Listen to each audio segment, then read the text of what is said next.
അപ്പോൾ അല്ലാഹു സുബ്ഹാനഹു വ തആല സ്വീകരിക്കുന്ന മതം എന്താകുന്നു? ഇസ്ലാം മതമാകുന്നു. വേറെ ഒരു മതവും അല്ലാഹു സ്വീകരിക്കില്ല. നാം അടിസ്ഥാനമായി പഠിക്കേണ്ട ഒരു വിഷയമാണ്.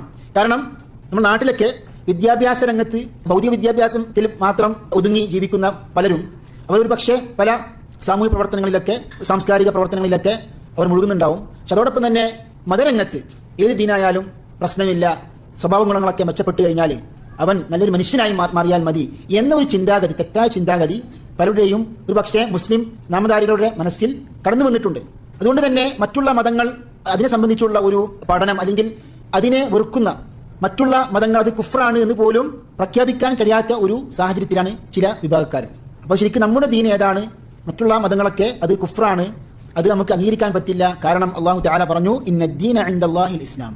അല്ലാഹുവിന്റെ അടുക്കൽ ദീൻ എന്താകുന്നു? ഇസ്ലാമാകുന്നു. അല്ലാഹു ഉറപ്പിച്ചു പറഞ്ഞതാണ്. അതേപോലെ തന്നെ അല്ലാഹു പറഞ്ഞു, മൻ യബ്തഗി ഗൈറൽ ഇസ്ലാമി ദീനൻ ഫലൻ യുഖ്ബല മിൻഹു വഹുവ ഫിൽ ആഖിറതി മിനൽ ഖാസിരീൻ. അതായത് ഇസ്ലാം അല്ലാത്ത ഒരു ദീൻ വല്ലവനും ആവശ്യപ്പെട്ടു കഴിഞ്ഞാൽ അവനിൽ നിന്ന് അത് സ്വീകരിക്കപ്പെടില്ല, അവനാകട്ടെ പരലോകത്ത് നഷ്ടകാരികളിൽപ്പെട്ടവനാകുന്നു. അപ്പോൾ ഇസ്ലാം അല്ലാത്ത ഏതൊരു ദീൻ സ്വീകരിച്ചാലും അള്ളാഹു സ്വീകരിക്കില്ല.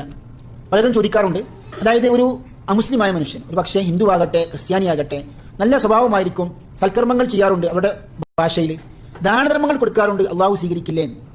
അള്ളാഹു സുബ്ഹാനഹു വ തആല അവനല്ലാതെ വേറെ ഇലാഹില്ല, മുഹമ്മദുർ റസൂലുള്ളാഹ് എന്ന കലിമത്ത് തൗഹീദ് ചെല്ലാതെ ഇസ്ലാമിൽ പ്രവേശിക്കാതെ അള്ളാഹു സുബ്ഹാനഹു വ തആല ഒരു കർമ്മവും സ്വീകരിക്കില്ല. അതുകൊണ്ടാണ് ഒരു സഹാബിയായ നമുക്കറിയാം അദി ഇബ്നു ഹാത്തിം അത്തായി റളിയല്ലാഹു അൻഹു ചോദിക്കുകയുണ്ടായി തന്റെ പിതാവിനെ കുറിച്ച്. പിതാവായ ഹാത്തിം അത്തായി അറബികളുടെ കൂട്ടത്തിൽ ജാഹിലിയ കാലഘട്ടത്തിൽ വലിയ ഉദാരകനായിരുന്നു. ഹാത്തിം അത്തായി, അതായത് ഔദാര്യത്തിൽ വിരുന്നിനൊക്കെ സൽക്കരിക്കുന്ന വിഷയത്തിൽ ഒരു ഉദാഹരണമായിരുന്നു ആര്? ഹാത്തിം അത്തായി. അപ്പോൾ എൻ്റെ പിതാവ് ധാരാളം നല്ല നല്ല കർമ്മങ്ങളൊക്കെ ചെയ്തിട്ടുണ്ട്, ഇങ്ങനെ പാവപ്പെട്ടവർക്കും അതിഥികൾക്കൊക്കെ പിന്നെ ഭക്ഷണം കൊടുത്തിട്ടുണ്ട്, അതൊക്കെ ഉപകരിക്കുമോ? റസൂൽ ചോദിച്ചു. എന്താ പറഞ്ഞത്?